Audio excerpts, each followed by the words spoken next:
আল্লাহর একজন মস্ত বড় পয়গাম্বর হলো মুসা কালিমুল্লাহ, মাঝে মধ্যে তুর পর্বতে যাইতেন আল্লাহর সঙ্গে গল্প করার জন্য, কথা বলার জন্য। রাসূল বলেছেন মুসা নবী তুর পর্বতে গেলে যেমন আল্লাহ খুশি হয়ে যায়, আমার উম্মতেরা দৈনিক 5 বার যখন মসজিদে যাবে আল্লাহ এর চাইতে বেশি খুশি হবে। মুসা নবীর কাছে তুর পর্বত যেমন, আমাদের কাছে আল্লাহর ঘর মসজিদ হলো তেমন। দৈনিক কয়বার আপনারা যান? কেমন করে ঘুমাও তুমি ফজর করে কাজা, এমনও তো হতে পারে তোমার জোহরে জানাজা। হুজুর দোতলা না করলে মানুষ ধরতেছে না, এত মুসল্লি হুজুর। আয় হায়, মসজিদ এখন দোতলা 3 তলা করা লাগতেছে। আমি কইলাম মাশাআল্লাহ, এত মুসল্লি, তো ফজরের খবর কি? তখন বলতে হুজুর ফজরে তো 1 কাতারই হয় না। ফজরে কয় কাতার হয় না? জোহরের খবর কি? বলে কাজ কামের দিন। আসরের খবর কি? কয় হাট বাজারে গেছে।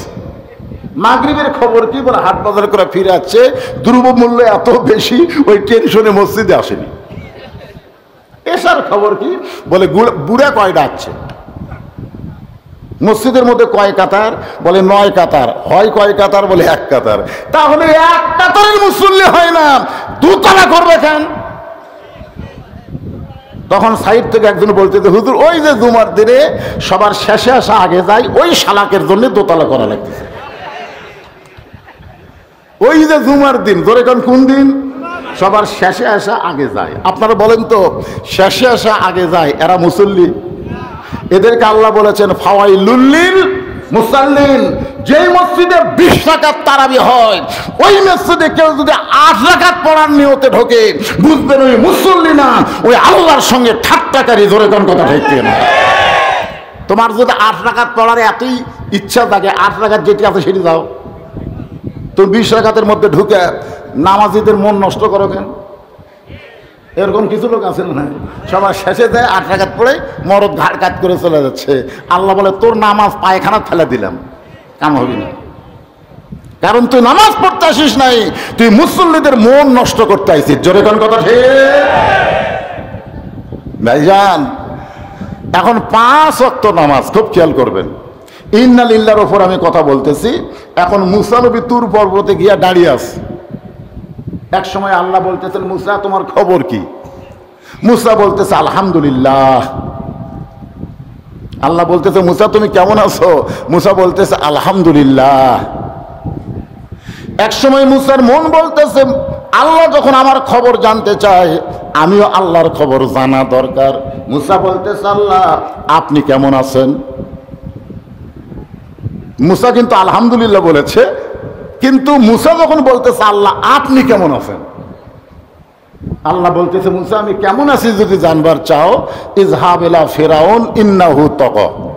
আমি কেমন আছি যদি জানবার চাও তাহলে ফেরাউনের কাছে যাও। ধরে কোন কার কাছে? বর্তমানে আলেম ওলামা কেমন আছে এটা যদি জানবার চান,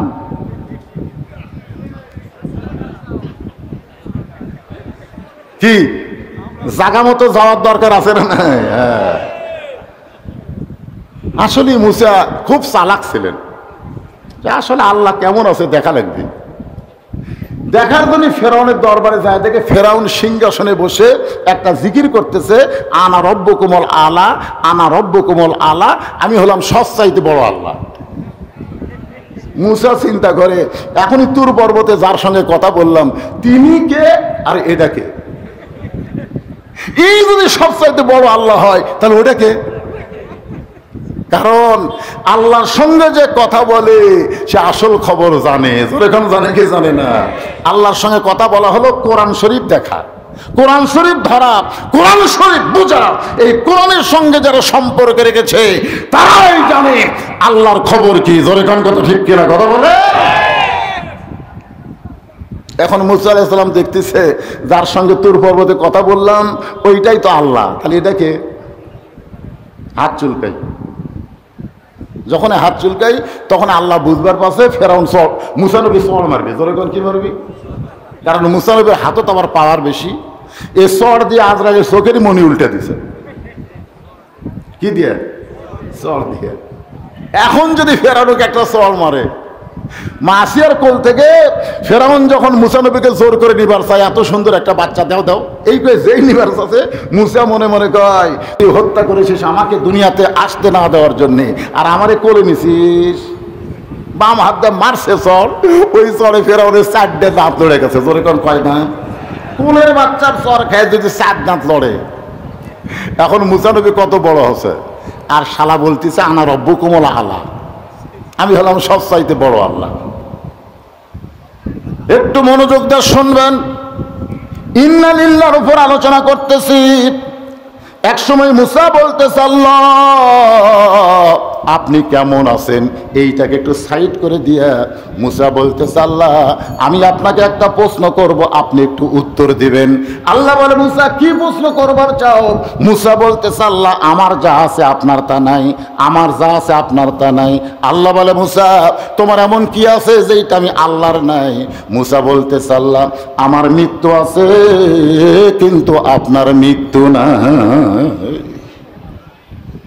আল্লাহ বলে ঠিকই তো তাই রে। মুসা বলতেছে আল্লাহ আপনি মারতে পারবেন কিন্তু মরতে পারবেন না।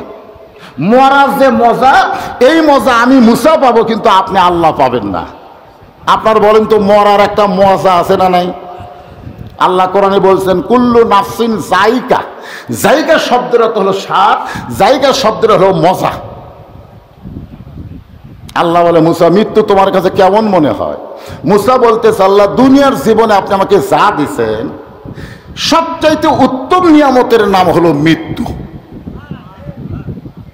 আল্লাহ কয় মুসা রে মানুষ দুনিয়াতে যে মরবার চায় না, আর এই মরাটা তোর কাছে উত্তম মনে হওয়ার কারণ কি? মুসা বলতেছে আল্লাহ কারণ হলো 3টা। ধরে বলেন কয়টা? 1 নম্বর কারণ হলো না মরলে জান্নাতে যাওয়া যাবে না। এত সুন্দর জান্নাত আপনি বানায় রাখছেন, সেই জান্নাতে যদি আমি মুসা যাবার চাই মরা ছাড়া যাওয়ার কোনো রাস্তা না।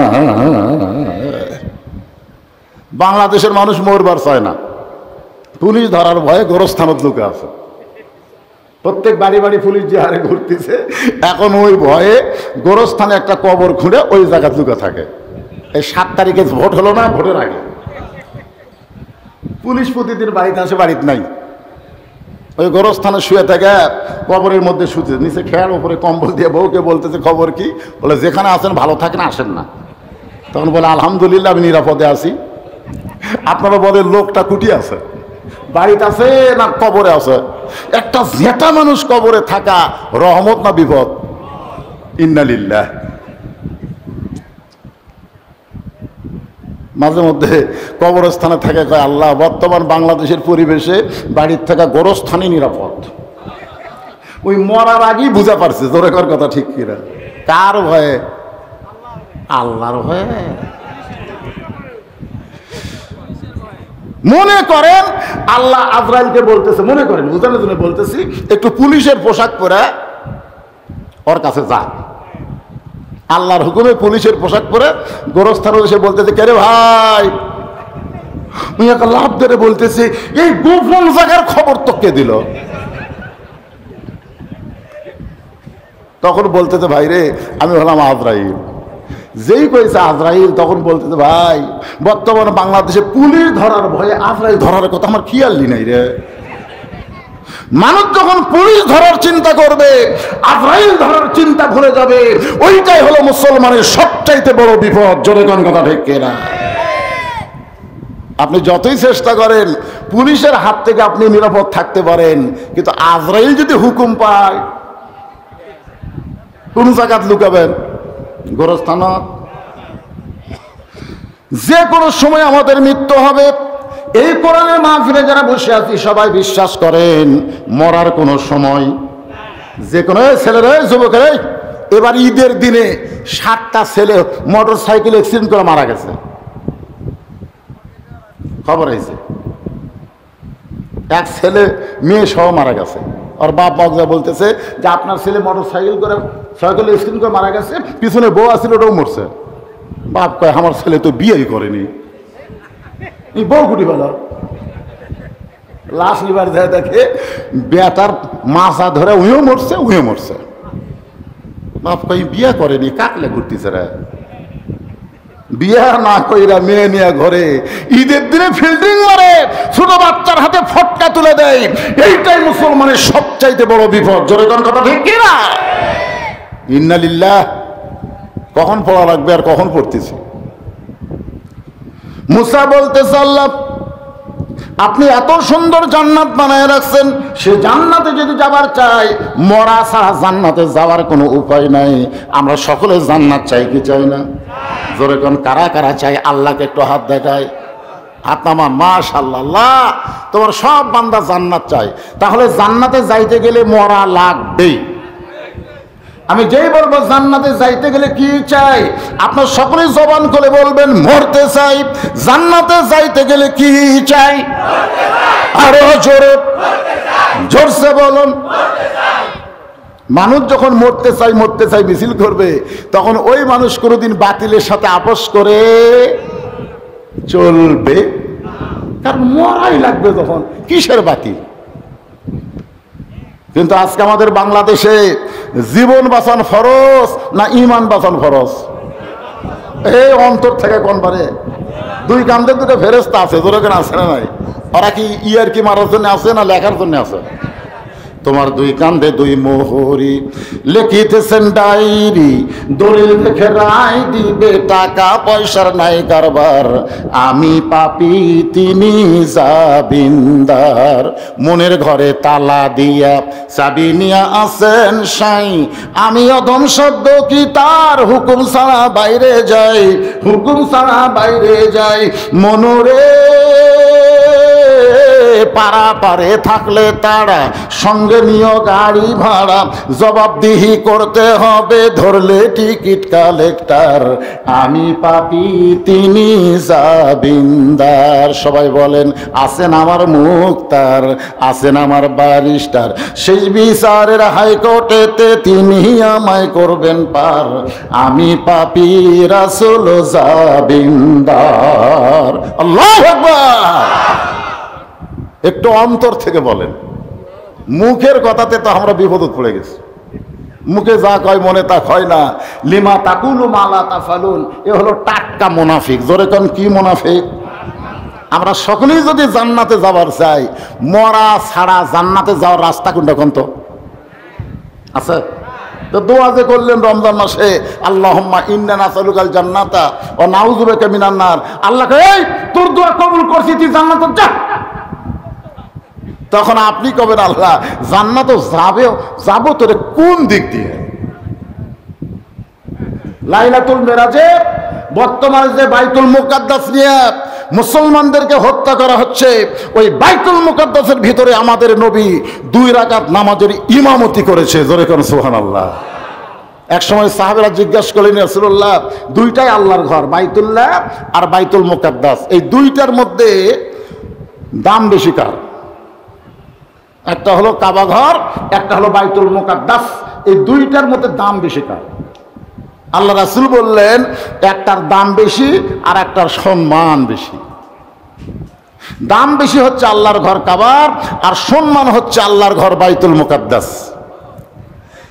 সম্মান হওয়ার কারণ হলো কাবা ঘরের মধ্যে সমস্ত নবী রাসূল ঢুকতে পারে নাই, ঘরটা খুব ছোট। এই ঘরের মধ্যে এত নবী রাসূল কেমনে ঢুকবে? কিন্তু বাইতুল মুকাদ্দাসের মধ্যে সমস্ত নবী রাসূলকে আল্লাহ ঢুকায় দিয়েছে। জোরে কোন সুবহানাল্লাহ। জিবরাইল বললেন, হুজুর আপনার পিছনে যারা ইক্তেদা করলো সব নবী রাসূল। আল্লাহ রাসূল বলেন আমি একটু তাদেরকে দেখবার চাই। সঙ্গে সঙ্গে জিবরাইলকে মেম্বরের ব্যবস্থা করলেন। ওই মেম্বরে নবী দাঁড়ায় সমস্ত নবী রাসূলের দিকে তাকায় আছেন। আল্লাহ রাসূল দেখতে পায় সমস্ত নবী রাসূলের চেহারা আলোকিত, কিন্তু একটা নবীর চেহারার কোনো আলো নাই। জোরে কোন কি নাই? নবী বললেন সব নবীর চেহারা থেকে আলো আসে, ওই নবী কি করলো আলো নাই কেন? জিবরাইল বললেন হুজুর আপনি তাকে ডাকেন। মাইকের সাউন্ড নষ্ট হয়ে গেল। জিবরাইল বললেন হুজুর আপনি তাকে ডাকেন। এবার আল্লাহ নবী ডাকতে বললেন, আপনার নাম কি? বলে, আমার নাম ঈসা আলাইহিস সালাম। তাহলে সবার চেহারা থেকে আলো আসতেছে, আর আপনার চেহারার মধ্যে আলো না থাকার কারণ। ঈসা বলতেছে, সমস্ত নবী রাসূল জান্নাত থেকে আপনার পিছনে এসে নামাজ পড়লো, কিন্তু আমি জান্নাত থেকে আসতে পারি নাই। আল্লাহ নবী বলেন, ওগো ঈসা, সমস্ত নবী জান্নাত থেকে আসলে আপনি জান্নাত থেকে কেন আসতে পারলেন না? ঈসা বলতেছেন, এখন পর্যন্ত আমার মৃত্যু হয় নাই, আমি না মরলে জান্নাতে কেমনে যাই? এ কথার দ্বারা বোঝা গেল জান্নাতে যাইতে গেলে মরা লাগ। কথা কন না কেন? মরা। আপনাদের কাছে মৃত্যুই কঠিন মনে হচ্ছে জান্নাতের চাইতে? সবাই একটু এক বাক্যে সমস্যা বলবেন, জান্নাতে যাইতে গেলে কি চাই? আরো জোরে। আল্লাহ বলে, মুসা, মৃত্যুকে পছন্দ করার 2 নম্বর কারণ কি? মুসা বলতেছে, আল্লাহ, মৃত্যুকে পছন্দ করার 2 নম্বর কারণ হলো আমার মৃত্যুটা কেবলমাত্র আপনার জন্যই আমি অক্ষ করেছি। এই কথার দ্বারা মুসা বুঝাইলেন মরবে কার জন্যে? আপনারা যারা বলতেছেন না কার জন্য মরবেন, শয়তানের জন্য, তাহলে জবান খুলে বলবেন, মরবো কার জন্যে? আল্লাহর জন্য। কেউ যদি মরতে চায়, আল্লাহর কুদরতে মুখে হাসি ফুটে যায়। আল্লাহ বলে, আমার জন্য যারা মরবে এদের মৃত্যুই হবে না, বরং এরা চির অমর হয়ে থাকবে। এটা আমার কথা না আল্লাহর কথা। আল্লাহ কোরআনে বলেন, ওয়ালা তাকুলু লিমান ইউকতালু ফি সাবিলিল্লাহি আমওয়াতুন বাল আহইয়াউ ওয়ালাকিন লা তাশউরুন। আমি 2 জন ব্যক্তির নাম বলবো, একজন আল্লাহর জন্য মারা গেছে, আর একজন এমনি এমনি মরছে। যিনি আল্লাহর জন্য জীবন দিয়েছেন তার নাম হলো হোসাইন, আর এমনি এমনি যে মরছে তার নাম হলো ইয়াজিদ। আপনার বলেন তো, এই 2 জনের মধ্যে কে মরেননি? আরে বুঝবার পারেন না?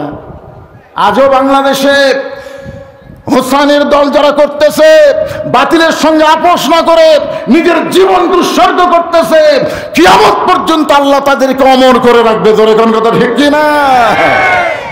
ভাইজান, হোসেন রাদিয়াল্লাহকে হত্যা করার পরে ওই মাথাটা কিন্তু কারবালায় ছিল না, দেহ ছিল কারবালায়, কিন্তু মাথাটা কারবালায় ছিল না।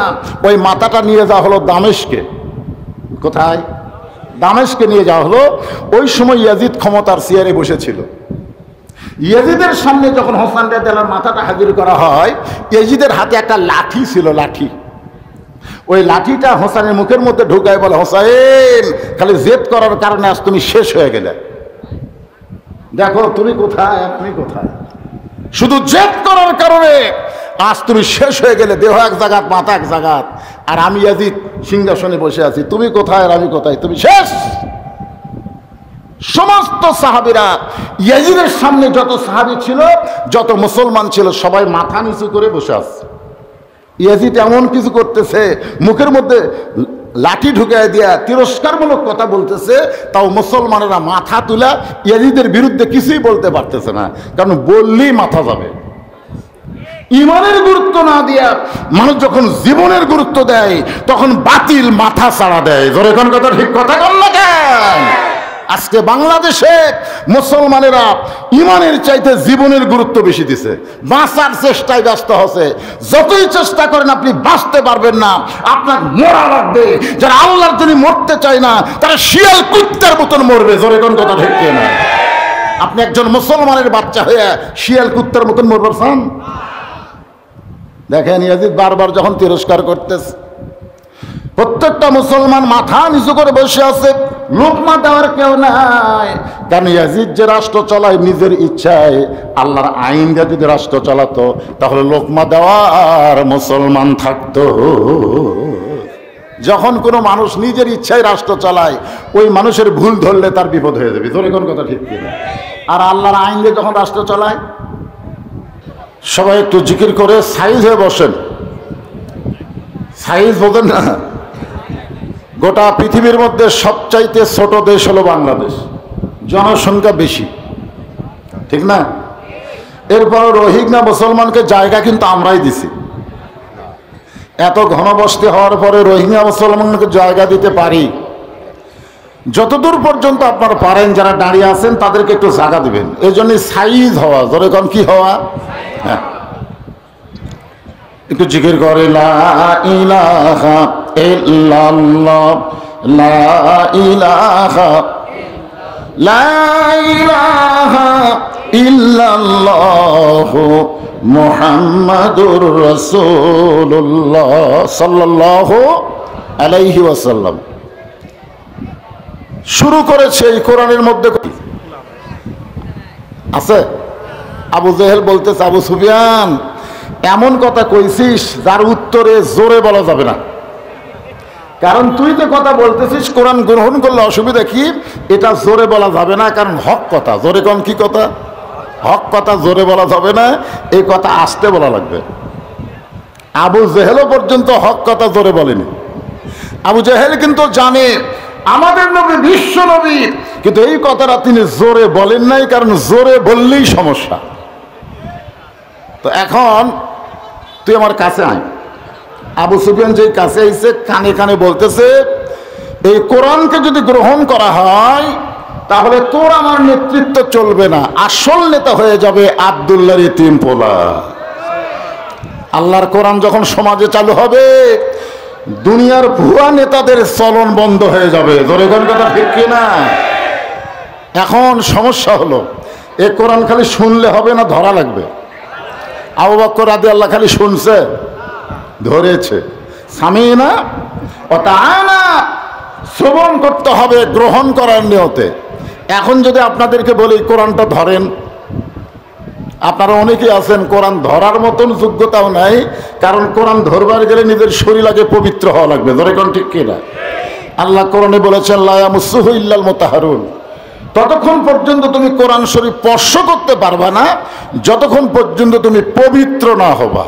এখন আপনারা বলেন, যেই কোরআন ধরতে গেলে পবিত্র হওয়া লাগে, সেই কোরআনকে যদি মুসলমান গ্রহণ করে, মুসলমানই হবে গোটা পৃথিবীর মধ্যে 1 নম্বর জাতি। ধরে কোন ঠিক কিনা? কিন্তু গোটা পৃথিবীতে মুসলমান নিগৃহীত, নিষ্পেষিত। এমনকি শতকরা 90% 94% মুসলমানের বাংলাদেশে মন্দিরে আগুন লাগলে মুসলমানকে হিন্দুরা পিটা মারে। জোরে কোন কথা ঠিক কিনা? এরপরও আমাদের করার কিছু নাই, হায় আফসোস। তাই আসুন, যে কোরআন থেকে আমরা তাফসীর শুনবো, এ কোরআন সম্পর্কে 3টা স্বীকারোক্তি দেওয়া লাগবে। 1 নম্বর স্বীকারোক্তি হলো কোরআনে কোনো সন্দেহ। 2 নম্বর স্বীকারোক্তি হলো কোরআনে কোনো গোজামিল আছে। গোজামিল নাই, সন্দেহ নাই। এমন একটা কিতাব আমরা পেয়েছি যে কিতাব আমাদেরকে হেদায়েত দিবে। মুত্তাকি হওয়া লাগবে। ধরে কোন কি হওয়া লাগবে? সেই কোরআনে আল্লাহ বললেন, ইজা আসাবাতুহুম মুসিবাতুন ক্বালু ইন্না লিল্লাহি ওয়া ইন্না ইলাইহি রাজিউন। আপনারা আক্কেলপুরের লোকেরা এই আয়াত কখন পড়েন? পড়েন না? একটা কমন আয়াত, একে সবাই পারে। মানুষ মরে গেলে আমরা এই আয়াত পড়ি, ইন্না লিল্লাহি ওয়া ইন্না ইলাইহি রাজিউন। এখানে কিন্তু মানুষ মরার পরে পড়ার কথা নাই। এখানে বলা হচ্ছে ইজা মানে যখন আসাবাতুহুম মুসিবা, তোমাদের উপরে বিপদ আপদ মুসিবত আসবে, কলহু তখন তোমরা বলবে ইন্না লিল্লাহি ওয়া ইন্না ইলাইহি রাজিউন।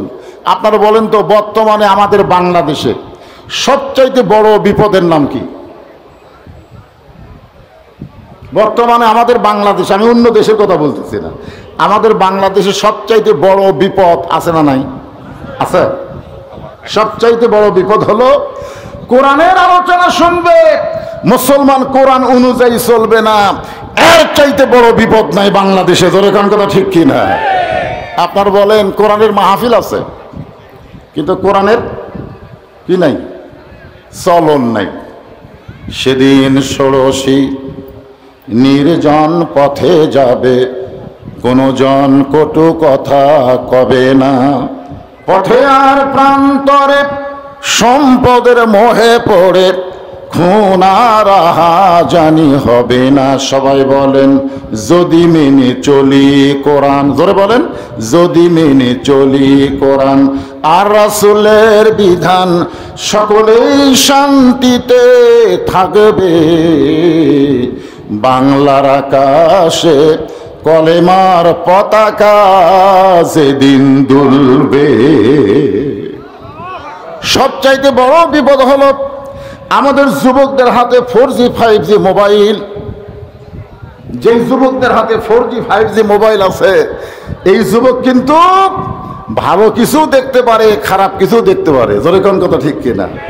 আপনি বলেন তো, দরজা জানলা বন্ধ করে এখন বাপ মা ঘুমায় গেছে, এখন যুবক যদি অশ্লীল ভিডিও বের করে দেখে, দেখতে পারে কি পারে না? জোরে কোন পারে কি পারে না? দেখতে পারে। এখন এই সমস্ত যুবকদেরকে অশ্লীল ভিডিও দেখতে থেকে বঞ্চিত করার জন্য, বিরত রাখার জন্য যেই জিনিসটা বাংলাদেশে দরকার সেই জিনিসটা আমাদের বাংলাদেশে চালু নাই। সেই জিনিসটা হলো ইন্নাস সালাতা তানহানিল ফাহশাই ওয়াল মুনকার। একমাত্র নামাজই পারে মানুষকে যাবতীয় খারাপি থেকে, অশ্লীলতা থেকে হেফাজত করতে। আমাদের বাংলাদেশে মডেল মসজিদ আছে কিন্তু মডেল মুসল্লি নাই। জোরে কোন কথা ঠিক কিনা? কথা কন না। আমার শ্বশুরের বাড়ি হলো শিবগঞ্জ। আমি একজন শ্বশুরকে বললাম, বাজান কারেন্টের খবর কি? তা আমার শ্বশুর বলতেছে তুমিও যা কারেন্টও তাই। আচ্ছা, আমার সাথে কারেন্টের তুলনা করলো। আমি রাগ করে বললাম আমার সাথে কারেন্টের তুলনা করলেন কেন? আমার শ্বশুর বলতেছে তুমি যেমন মাঝে মধ্যে আসো থাকো না, কারেন্টটাও আসে ঠিকই থাকে না। তো জেনারেটর দিছিল, ভালো ছিল, আবার দিছে, আবার যদি যাই তো কি করবেন, আবার ওই।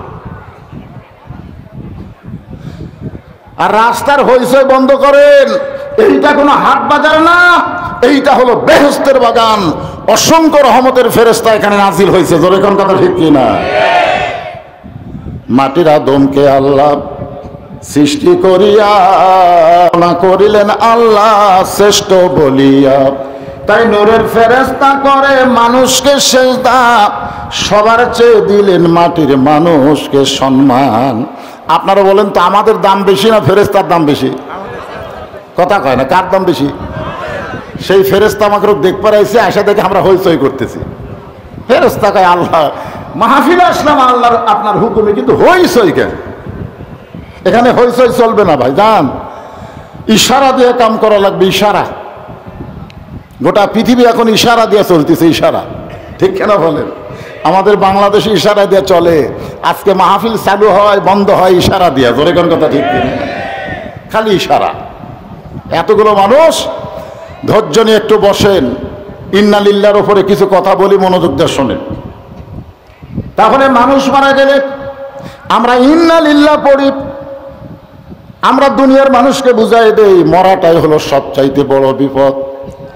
যখন তোমার বিপদ আপদ মুসিবত আসবে তখন তোমরা ইন্না লিল্লাহ পড়বে। তো মানুষ মরলে যখন আমরা পড়ি তখন আমরা বুঝাই দেই মরাটাই হলো সবচাইতে বড় বিপদ। আপনারা এখন বলেন তো, মরা বিপদ না বাঁচা বিপদ? কোনটা বিপদ? যারা প্রকৃত মুসলমান হবে তাদের ঈমান নিয়ে বর্তমানে বাংলাদেশে বাঁচাটাই বিপদ হয়ে গেছে। জোরে কোন কথা ঠিক কিনা? বাঁচা দুই রকম। বাঁচা হলো দুই রকম, একটা হলো বাঁচা আর একটা হলো ঈমান নিয়ে বাঁচা। ঈমান নিয়ে যদি আমরা বাঁচতে চাই তাহলে শুধু কোরআনের ওয়াজ শুনলে হবে না, বাস্তবে আল্লাহর কোরআনকে আমাদের গ্রহণ করা লাগবে। এখন দরজা জানলা বন্ধ করে দিয়ে ছেলেটা অশ্লীল ভিডিও দেখতেছে আর মনে মনে ভাবতেছে বাপ মা তো ঘুমায় গেছে, এখন আমি দেখলে কে দেখবে? আপনার বলেন তো, বাপ মা ঘুমায় গেলেও একজন ঘুমায়নি, তিনি কে? তিনি ঘুমায়নি, তিনি আল্লাহ। ওইটা সব যুবক মনে করতে পারবে না, একমাত্র তারাই মনে করবে যারা 5 ওয়াক্ত নামাজ ধরেছে। জোরে কোন কথা ঠিক কিনা? 5 ওয়াক্ত নামাজ যারা ধরেছে তাদের দ্বারা কোনো অন্যায় হবে না। একথা কার? আরো জোরে বলেন। আমাদের বাংলাদেশে মসজিদ আছে, মুসল্লি নাই। সমস্যা হলো এই জায়গায়, মসজিদ আছে কিন্তু মুসল্লি নাই। সবচাইতে বড় বিপদ হলো এখনকার ছোট বাচ্চারা যারা দুনিয়াতে এসেছে অধিকাংশই হলো সিজার করা। তোর এখন কি করা? সবচাইতে বড় বিপদ হলো মায়েদের পায়ের তলে জান্নাত, সেই মায়েরা প্রসব বেদনা সহ্য করবে না, পেটের বেদনা উঠলেই সিজার করে। জোরে কোন কথা ঠিক কিনা? এখন আমার কয় হুজুর দোয়া করেন, পানি পড়া দেন, সন্তান খালি কান্দে, ভালো হয় না। আমি সমানে দোয়া পড়ি, পানি পড়া দেই, কিন্তু কান্না বন্ধ হয় না। শেষ মতো মা কইলো এখন দোয়া দরুদের বরকতি নেই। এক মাস পরে বললাম মা খবর কি? বল আর কান্দে না। তো কান্দন বন্ধ হলো কোন দোয়া দিয়ে? বলো আর বাপ মোবাইল চালু করে দেয়, আর কান্দে না। এখনকার সন্তান মোবাইল চালু করলে কান্না থামে, মোবাইল চালু না করলে ভাত খায় না। ধরে কোন কথা ঠিক কিনা? আপনারা বলেন তো, মোবাইল চালু করে কান্না থামায়, মোবাইল চালু করে ভাত খাওয়ায়, এটা কি রহমত না বিপদ? সবচাইতে বড় বিপদ হলো রমজান মাসের শেষের দিকে মরদগুলা বাড়ির থাকে আর মেয়েগুলা মার্কেটে যায়। ধরে কোন কথা ঠিক কিনা? এটা কি রহমত না বিপদ? সবচাইতে বড় বিপদ হলো আমাদের বাবরি মসজিদ ভাঙ্গা ভারত, যেখানে রাম মন্দির বানালো, সেই ভারতের স্টার জলসা জি বাংলা মুসলমানের ঘরে চলে, আর মুসলমানের মেয়েরা ওইগুলো দেখে। জোরে কোন কথা ঠিক কিনা? ওইগুলো দেখবার যায় হিন্দুদের পূজার বাদ্য মুসলমানের ঘরে লো করে বাজতেছে। আপনার বলেন এটা রহমত না বিপদ? সবচাইতে বড় বিপদ হলো বাবা নামাজ পড়ে, ছেলে নামাজ পড়ে না। সবচাইতে বড় বিপদ হলো যখন চামড়া ঢিল, তখন আল্লাহর সাথে মিল দিল। দাদি বোরকা পরে কিন্তু নাতনি বোরকা পরে না। আপনারা বলেন তো, রাস্তার মানুষ দাদির দিকে তাকায় না, নাতনির দিকে তাকায়? সবাই যে নাতনির দিকে তাকায়, সেই নাতনি পর্দা করে না। যে বুড়ির দিকে কেউ তাকায় না, ওই বুড়ি বোরকা পরে। এটা রহমত না বিপদ? সবচাইতে বড় বিপদ হলো জুয়ান কালে নামাজ পড়ে না, বুড়া কালে মসজিদে সিয়ার ঢুকায়। জোরে কোন কথা ঠিক কিনা? আপনারা কোন এটা রহমত? সবচাইতে বড় বিপদ হলো কাতার সোজা না করলে জামাত হয় না। আজকে সিয়ার পার্টির জন্য কাতার সোজা করা যাচ্ছে না। জোরে কোন ঠিক? এইরকম যদি বিপদ আপদের কথা আমি বলি, সারা রাত বললেও বিপদ আপদ শেষ হবে না। তা আমি সারা রাত বিপদ আপদের কথা বলবো তো সলিউশন দিব কেমন? এই জন্য আসেন, ইন্নালিল্লাহ বলার আগে আমাদের চিন্তা করতে হবে যে মরাটা আমাদের জন্য বিপদ না রহমত? রহমত। খালি মরে দেখেন, মরে দেখেন রহমত না বিপদ? ওই ছোটবেলায় একটা গান শুনছিলাম, যদি ফুলগুলো হয় অভিমানে ঝরে যায়, আমি মালা গেথে বলো কারে পরাবো, সে যে কেন এলো না, কিছু ভালো লাগে না, কবরে আসুক তারে আমি মজা দেখাবো। এটা না মরলে তো মজা দেখা যাবে না।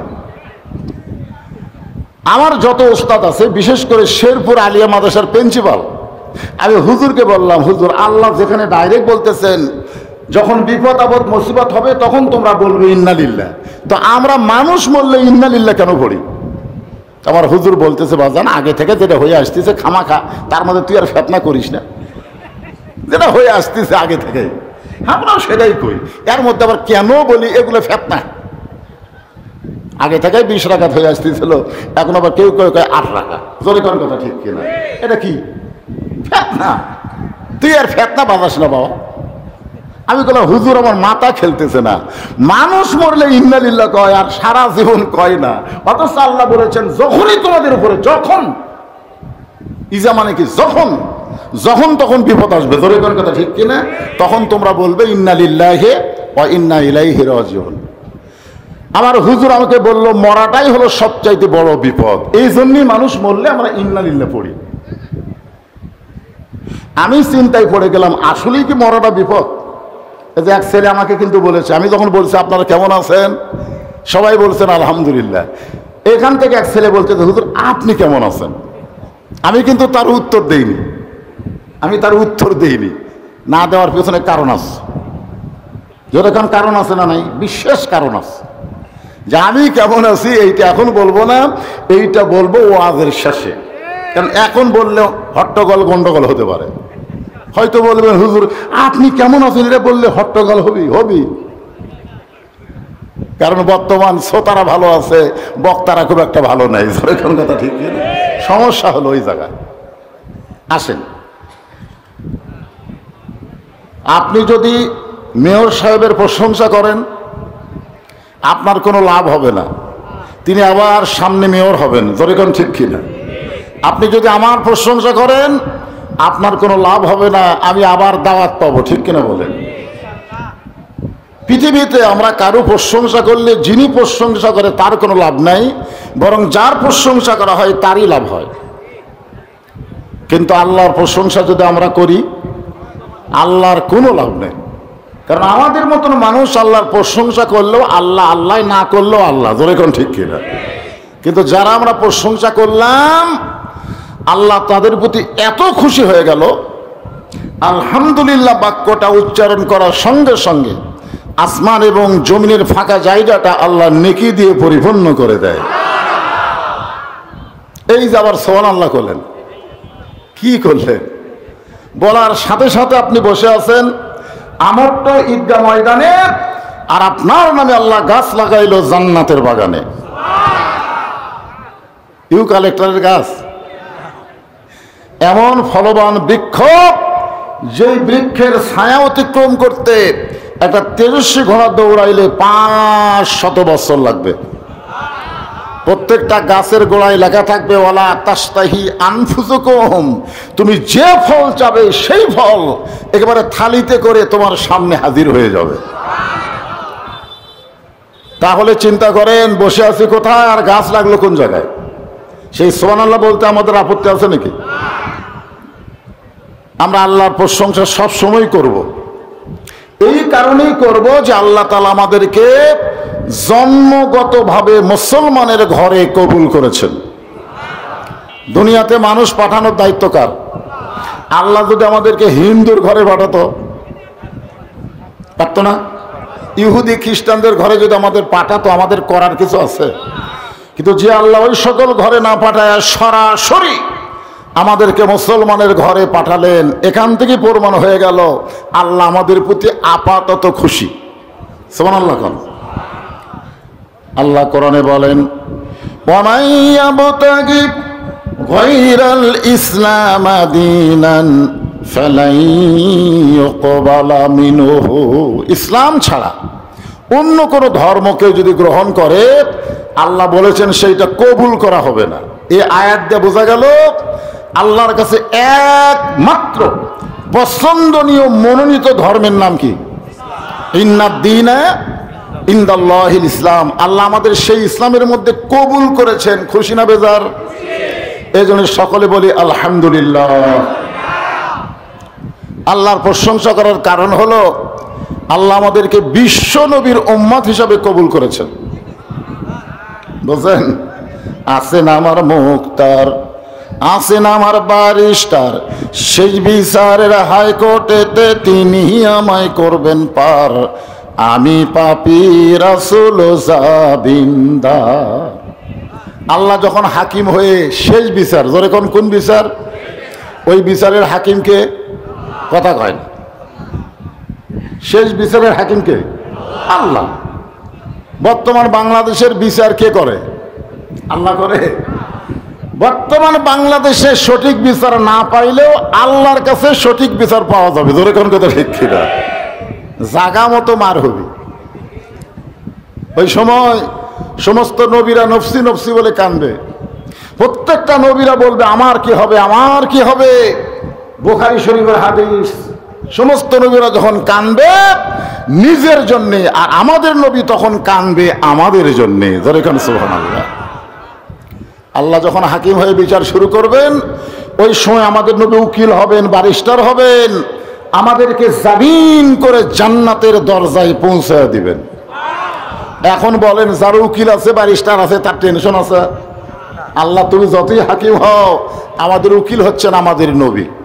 এমন একজন নবীকে আমরা সেই নবীর উম্মত হবার পেরেছি, খুশি না বেজার? তাহলে জবান করে সকলে বলেন নবী না হয়ে দুনিয়ার, না হয়ে ফেরেশতা আল্লাহর হয়েছি উম্মত আপনার, তরতরি শুকুর। কতবার? এই যে কতগুলো লোক আগেকার 1000 বারই করছে, যখন 1000 বার বলেছে তখন মানুষ 1000-এর উপরে হিসাবই জানতো না, ওই জন্যই কইছে 1000 বার। বর্তমানে 1000-এর খাওয়া আছে। এই যে একজন ভাই বললেন কোটি বার। আমরা ভাগ্য গুণে যে নবীর উম্মত হতে পেরেছি, আল্লাহ আমাদেরকে কবুল করেছেন। এই নবীর উম্মত হওয়ার জন্য নবীরা পর্যন্ত আল্লাহর কাছে ফরিয়াদ করেছেন। খুশি না বেজার? তাহলে জবান করে আর একবার বলি আলহামদুলিল্লাহ। যে কোরআন থেকে এখন আপনাদের সামনে আলোচনা হবে, আলোচনার আগেই আমি আপনাদের কাছে জানতে চাই, এই কোরআনের মধ্যে কোনো সন্দেহ আছে? কোনো ধোঁকা, কোনো গোজামিল? সারা তো শুনবি আল্লাহুম্মা সাল্লি আলা মুহাম্মদ, আল্লাহুম্মা বারিক আলা মুহাম্মদ। মোনাজাতের পরে আমার লেখা একটা বই আছে, সুন্নাতের বাগান, মাত্র 50 টাকা হাদিয়া। এটা কিন্তু বইয়ের দাম না, হাদিয়া আমার এতিমদের জন্য আপনারা দিবেন, বিনিময়ে বইটা পাবেন। 50 টাকা হাদিয়া দান করার সওয়াব, আর বিনিময়ে বইটা আপনারা পাবেন। মোনাজাতের পরে আপনারা নিয়ে যাবেন। আল্লাহুম্মা আমিন, আল্লাহুম্মা আনতাস সালাম ওয়া মিনকাস সালাম, তাবারাকতা ইয়া যাল জালালি ওয়াল ইকরাম। মাবুদ, সেই মাগরিবের নামাজের পর থেকে কঠিন গরমকে উপেক্ষা করে তোমার বান্দা বান্দিরা আল্লাহ আরামের বাড়ি ঘুমকে বাদ দিয়া আল্লাহ জান্নাতের বাগানে বসে বসে আলোচনা শোনার শেষে আমি গুনাহগারের সঙ্গে রহমতের দরজায় ফকির হয়ে দোকানা হাত তুলেছি। মেহেরবানি করে আজকের মাহফিল আমাদের সকলের হেদায়েতের জন্য, নাজাতের জন্য, জান্নাতের জন্য কবুল করো। এই মাহফিলের শুরু থেকে শেষ পর্যন্ত যতটুকু আলোচনা হয়েছে, এর মধ্যে যদি ত্রুটি হয়, ভুল হয়, মাফ করে দিও। এর যা হাদিয়া মঞ্জুর করো, সোনার মদিনায় নবী পাকের রওজা মোবারকে আল্লাহ কবুল করে নিও। মদিনা কত সুন্দর নাম মদিনা। মদিনার মানুষটা যে কত সুন্দর ছিল, ইমানের হালে কেউ যদি তার চাঁদ ভরা মুখ একবার দেখতে পায়, আল্লাহ তার জন্য জাহান্নামের আগুন হারাম করে দেয়।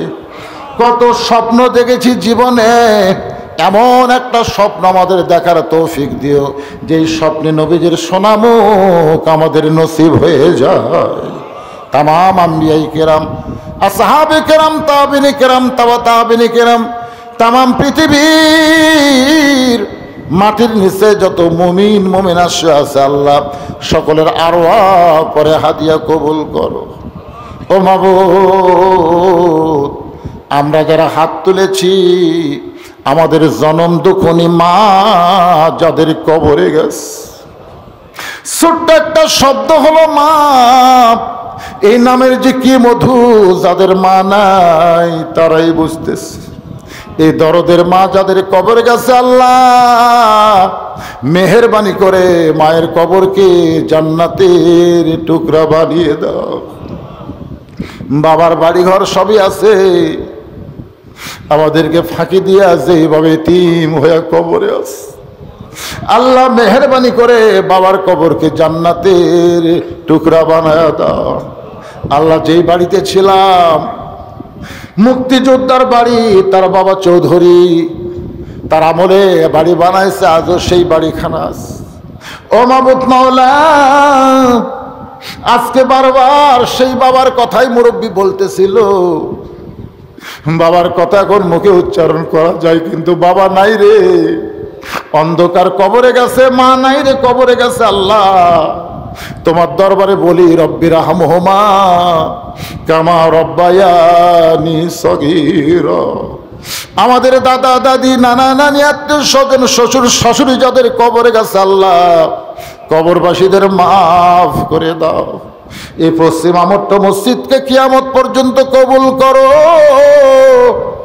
তোমার যেই বান্দারা কষ্ট করে মেহনত করে গরমের দিনে জান্নাতের বাগান লাগাইছে, তাদের সকলকেই জান্নাতি কবুল করো।